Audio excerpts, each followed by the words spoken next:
स्नान करना अनिवार्य नहीं है। अगर चाहें तो कपड़े भी बदल सकते हैं या फिर साधारण वस्त्रों में बस हाथ पैर धोकर और कुल्ला करके भी पूजा कर सकते हैं। ध्यान रहे कि पूरे दिन शुद्धता का ध्यान रखना भी महत्वपूर्ण है। जब भी आप बाथरूम या टॉयलेट जाएं तो उसके बाद अच्छी तरह से हाथ पैर धोएं और कुल्ला करें। यदि दिन भर आप इस तरह से स्वच्छता का ध्यान रखते हैं तो शाम की पूजा बिना स्नान किए भी कर सकते हैं। हाँ, यदि आप स्नान करना चाहें तो कर सकते हैं। जैसे कि गर्मियों के दिन हैं तो आप चाहें तो शाम के समय स्नान करके भी पूजा कर सकते हैं। बहुत सी चीजें ऐसी होती हैं जिन्हें आप अपने विवेक से तय कर सकते हैं। आपका अगला सवाल है कि शाम की पूजा में दीपक किस समय जलाना चाहिए। देखिए, शाम का जो पूजा का सही समय होता है वह प्रदोष काल कहलाता है, यानी जिस समय सूर्य अस्त हो रहा होता है उसी समय हमारे घर में दीपक जल जाना चाहिए। आप लोगों का अक्सर सवाल होता है कि ठीक कितने बजे दीपक जलाना चाहिए, तो इसका सीधा उत्तर यह है कि सूर्यास्त का समय हर मौसम में बदलता रहता है। जैसे सर्दियों में 5:30 तक सूर्य अस्त हो जाता है, तो वहीं गर्मियों में 6:30 से 7 बजे के बीच या कई बार 7:30 भी सूर्य डूबता है। इसीलिए यह कहना कि एक तय समय पर दीपक जलाएं बिल्कुल सही नहीं होगा, क्योंकि हर मौसम का समय अलग होता है। इसीलिए आपको बस संध्या काल का ध्यान रखना है। जब सूर्यास्त होने लगे तो उसी समय घर में दीपक प्रज्वलित कर देना चाहिए। अब बात करते हैं कि कितने दीपक जलाना चाहिए। शास्त्रों के अनुसार संध्या के समय रोज घर के मुख्य द्वार पर एक दीपक अवश्य जलाना चाहिए। इसका कारण शास्त्रों में बताया गया है। माना जाता है कि शाम के समय महालक्ष्मी माता और उनकी बहन दरिद्रता दोनों भ्रमण पर निकलती हैं। जिस घर के मुख्य द्वार पर दीपक जलता है वहां महालक्ष्मी प्रवेश करती हैं, और जहां दीपक नहीं जलता वहां दरिद्रता प्रवेश कर जाती है। इसलिए अगर आप चाहते हैं कि आपके घर में महालक्ष्मी का वास हो तो मुख्य द्वार पर हर संध्या एक दीपक अवश्य जलाएं। मुख्य द्वार पर दीपक जलाने के कई लाभ भी बताए गए हैं। शास्त्रों के अनुसार जिस घर के प्रवेश द्वार पर दीपक जलता है वहां नकारात्मक ऊर्जा नहीं पहुंच पाती। अगर आपके घर में कोई वास्तु दोष है तो मुख्य द्वार पर दीपक जलाने से उससे भी मुक्ति मिलती है। इसके अलावा यदि आपके घर में पितृदोष है जिसकी वजह से बार बार परेशानियां आ रही हैं, तो उस दोष का असर भी मुख्य द्वार पर दीपक प्रज्वलित करने से समाप्त हो जाता है। और इसके अलावा अगर आपके घर में किसी भी तरह की अशांति रहती हो, परिवार में झगड़े होते हों, बार बार बीमारियां होती हों या आर्थिक तंगी बनी रहती हो, तो ऐसे में भी घर के मुख्य द्वार पर दीपक जलाना बहुत लाभकारी होता है।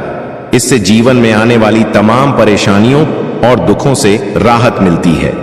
इसलिए शास्त्रों के अनुसार मुख्य द्वार पर एक दीपक जरूर जलाना चाहिए। अब बात करें दूसरे दीपक की, तो दूसरा दीपक तुलसी के पौधे के पास जलाना चाहिए। शास्त्रों में कहा गया है कि अगर शाम के समय तुलसी के पास अंधेरा रहता है तो ऐसे घर में दरिद्रता का वास हो जाता है। लेकिन जिस घर में तुलसी के पास दीपक जलाया जाता है वहां लक्ष्मी माता और भगवान विष्णु का वास होता है। इसलिए शाम के समय तुलसी के पास दीपक जलाने की आदत जरूर डालनी चाहिए। इसके बाद तीसरे दीपक की बात करें तो घर के ईशान कोण यानी मंदिर वाले स्थान पर भी एक दीपक जलाना जरूरी होता है। जहां भी आपके घर का मंदिर है वहां शाम को दीपक अवश्य जलाएं। इस तरह से 3 दीपक रोजाना जलाने चाहिए। अगर आप ऐसा करते हैं तो घर की बहुत सारी परेशानियां खुद ही दूर होने लगती हैं। अब बात करते हैं अगले सवाल की, जो अक्सर आप लोग पूछते हैं कि दीपक किस चीज से जलाना चाहिए। क्या सरसों के तेल से दीपक जलाना चाहिए या तिल के तेल से, या फिर शुद्ध गाय के घी का इस्तेमाल करना चाहिए। देखिए, शास्त्रों के अनुसार सरसों के तेल से हर जगह दीपक जलाना सही नहीं है। सरसों का तेल कड़वा तेल माना जाता है और इसका दीपक केवल शनिदेव को अर्पित करने के लिए जलाया जाता है। शनिवार के दिन जब आप शनिदेव के लिए दीपक जलाते हैं तब आप सरसों के तेल का उपयोग कर सकते हैं। इसी तरह पीपल के पेड़ के नीचे या भैरव देवता के सामने भी सरसों के तेल का दीपक जलाया जाता है। लेकिन अन्य किसी देवता की पूजा में इसका प्रयोग करने का विधान शास्त्रों में नहीं बताया गया है। किसी भी देवी देवता के लिए जब भी दीपक जलाएं तो उसमें गाय का घी होना चाहिए। लेकिन आज के समय में शुद्ध गाय का घी मिलना कठिन हो गया है, तो ऐसे में जो भी शुद्ध घी मिल जाए उसका उपयोग कर सकते हैं। अगर घी उपलब्ध न हो तो तिल के तेल से भी दीपक प्रज्वलित किया जा सकता है। रोजाना जब भी आप घर में दीपक जलाएं तो इन्हीं नियमों का पालन करें। अपने घर में चाहे आप मुख्य द्वार पर दीपक जलाएं, तुलसी के पास दीपक रखें या फिर घर के ईशान कोण यानी मंदिर में दीपक प्रज्वलित करें, हर जगह तिल के तेल या शुद्ध घी का दीपक ही जलाना चाहिए। जब भी आप दीपक जलाएं तो इस बात का ध्यान रखें कि दीपक कभी भी सीधे जमीन पर नहीं रखना चाहिए। दीपक के नीचे हर दिन थोड़ा सा चावल या फिर कुछ फूल जरूर बिछाएं। यदि आप चावल का उपयोग कर रहे हैं तो ध्यान दें कि चावल टूटे या खंडित न हो। शास्त्रों में कहा गया है कि पूजा में टूटे चावल का इस्तेमाल करने से दरिद्रता आती है, इसलिए दीपक के नीचे हमेशा साबुत अखंडित चावल ही रखें। अब बहुत से लोग यह भी पूछते हैं कि दीपक के नीचे रखे गए इन चावलों का क्या करना चाहिए।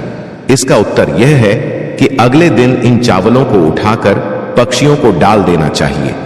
इससे भी पुण्य फल प्राप्त होता है। जहां तक घर के मंदिर में दीपक रखने की बात है, तो आप उस दीपक को किसी छोटे पात्र जैसे कि स्टील या पीतल की प्लेट में रख सकते हैं। मंदिर में दीपक जलाते समय भी ध्यान रखें कि वह जमीन पर न रखा जाए, चाहे मुख्य द्वार हो, तुलसी का स्थान हो या फिर मंदिर का स्थान। दीपक कभी भी बिना आधार के सीधे जमीन पर न रखें। अब बात आती है उस प्रश्न की जो अक्सर आप लोग पूछते हैं कि दीपक जलाते समय कौन सा मंत्र पढ़ना चाहिए। तो इसका उत्तर यह है कि दीप प्रज्वलन के लिए विशेष मंत्र तो हैं ही, लेकिन अगर आप वह मंत्र न जप सकें तो कोई बात नहीं, आप उस समय कोई भी शुभ मंत्र जप सकते हैं। जैसे कि आप अपने इष्ट देवता के मंत्र का जाप कर सकते हैं, माता रानी, श्री कृष्ण या शिव जी का कोई भी प्रिय मंत्र बोल सकते हैं। अगर आप चाहें तो दुर्गा चालीसा, हनुमान चालीसा का पाठ करते हुए भी दीपक जला सकते हैं। जरूरी नहीं है कि केवल दीप जलाने का मंत्र ही बोला जाए। शास्त्रों के अनुसार पूजा पाठ के समय मन, वाणी और शरीर की शुद्धता जरूरी होती है। बिना बोले मौन रहकर पूजा नहीं करनी चाहिए। कोई भी शुभ कार्य मंत्रोच्चारण के साथ ही पूर्ण होता है।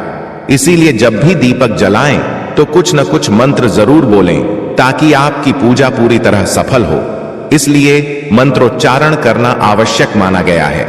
आप कोई भी शुभ मंत्र जपते हुए पूजा कर सकते हैं या संध्या वंदन कर सकते हैं, लेकिन दीपक जलाने के लिए जो शास्त्रों में मंत्र बताया गया है वह मैं आपको बता देता हूं। मंत्र है शुभम करोति कल्याणम आरोग्यम धन संपदा शत्रु बुद्धि विनाशाय दीप ज्योति नमोस्तुते दीपो ज्योति परम ब्रह्म दीपो ज्योति जनार्दना दीपो हर्तु में पापम संध्या दीप नमोस्तुते। इस मंत्र का जप करते हुए दीपक प्रज्वलित करने से कहा गया है कि सारे पाप नष्ट होते हैं और दीप देवता हमारे जीवन में शुभता और प्रकाश लाते हैं। यह मंत्र बहुत सरल है, आप रोजाना इसका उच्चारण करेंगे तो जल्दी याद भी हो जाएगा। आप चाहें तो इस मंत्र को एक कागज पर लिखकर घर के मंदिर में रख सकते हैं। जब भी दीपक जलाएं तो इसे देखकर पढ़ सकते हैं।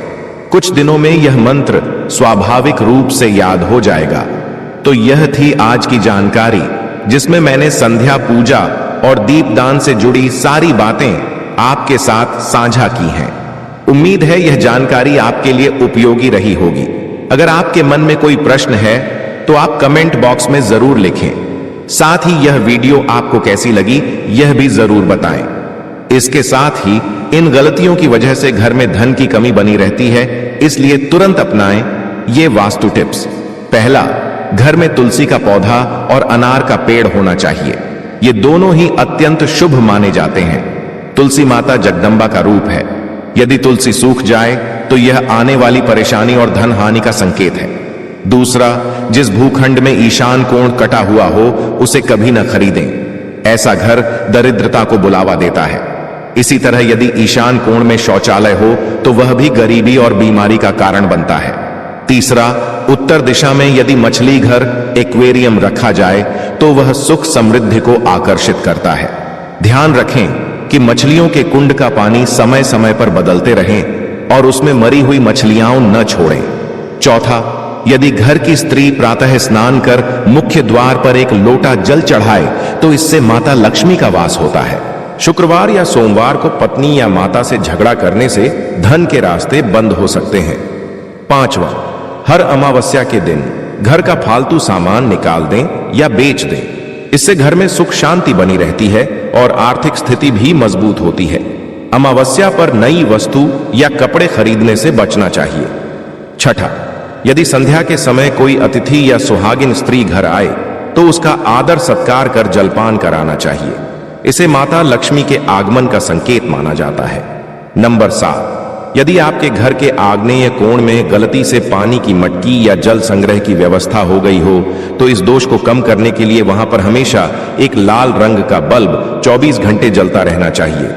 ऐसा करने से अनचाहे खर्चों में कमी आती है। नंबर 8, रोजाना घर के मंदिर में दीपक जरूर जलाएं। साथ ही पहली रोटी गाय के लिए और आखिरी रोटी कुत्ते को दें। ऐसा करने से घर में शुभ ऊर्जा बनी रहती है और भाग्य के रास्ते खुलते हैं। नंबर 9, पीपल के पेड़ को भगवान विष्णु का स्वरूप माना जाता है। प्रतिदिन पीपल को जल चढ़ाने से माता लक्ष्मी प्रसन्न होती हैं। यदि आपके घर में पीपल है तो उसे कभी कटवाएं नहीं, क्योंकि इसे काटना अशुभ माना जाता है। नंबर 10, घर में झाड़ू पोंछा एक ही बार करें। पहली बार झाड़ू पोंछा करने से नकारात्मक ऊर्जा समाप्त होती है, लेकिन दूसरी बार करने से सकारात्मक ऊर्जा भी चली जाती है और देवताओं का वास भी दूर हो जाता है। नंबर 11, अगर घर के अग्निकोण, पूर्व दिशा, ईशान कोण या उत्तर वायव्य कोण के बीच अलमारी या तिजोरी रखी हो तो खर्चे बढ़ सकते हैं और धन की हानि होती है। तिजोरी या अलमारी हमेशा दक्षिण दिशा में उत्तर मुखी रखें। पूजा घर में शहद, दर्पण, मोर के जोड़े की मूर्ति या चित्र, घी आदि रखना शुभ माना जाता है। मार्कंडेय पुराण के अनुसार ये चीजें माता लक्ष्मी को आकर्षित करती हैं। इसके अलावा पूजा घर में कुलदेवता या कुलदेवी की मूर्ति या चित्र जरूर होना चाहिए। नंबर 13, ईशान कोण में बने कमरे का दरवाजा पूर्व दिशा में होना चाहिए। इसके विपरीत अगर पश्चिम दिशा या नैऋत्य कोण में नाला या जल निकासी हो तो यह घर में धन हानि और परेशानियों का कारण बनता है। नंबर 16, अगर स्नान घर पूर्व दिशा में हो और वायव्य या दक्षिण दिशा में शौचालय बना हो तो यह दोष नहीं माना जाता, लेकिन अन्य दिशाओं में ऐसा निर्माण प्रगति में रुकावट डालता है। नंबर 17, ईशान कोण यानी उत्तर पूर्व में जल संग्रह जैसे बोरिंग, कुआं या पानी की टंकी बनाना धन वृद्धि के लिए बहुत शुभ माना जाता है। जल पंच तत्वों में एक है और वास्तु में इसका सही स्थान संपत्ति में बढ़ोतरी लाता है। नंबर 18, अगर किसी मंदिर में आंगन या जमीन पर गिरा हुआ सिक्का या फूल मिल जाए तो उसे लाल कपड़े में बांधकर अपने पूजा घर या तिजोरी में रखें। यह भगवान का आशीर्वाद माना जाता है और इससे आकस्मिक धन लाभ होता है। नंबर 19, वास्तु दोष तब होता है जब घर के मुख्य द्वार के ठीक सामने खंभा, पेड़, दीवार या सीढ़ियां होती हैं। इससे सकारात्मक ऊर्जा रुक जाती है और धन तथा प्रगति में बाधा आती है। नंबर 20, अगर घर की रसोई आग्नेय कोण में, पूजा घर ईशान कोण में और मास्टर बेडरूम नैऋत्य कोण में हो तो यह बहुत शुभ माना जाता है। इससे घर में सुख, शांति और समृद्धि बनी रहती है और धन संपत्ति में लगातार बढ़ोतरी होती है। अगर जानकारी पसंद आई हो तो वीडियो को लाइक और शेयर जरूर करें।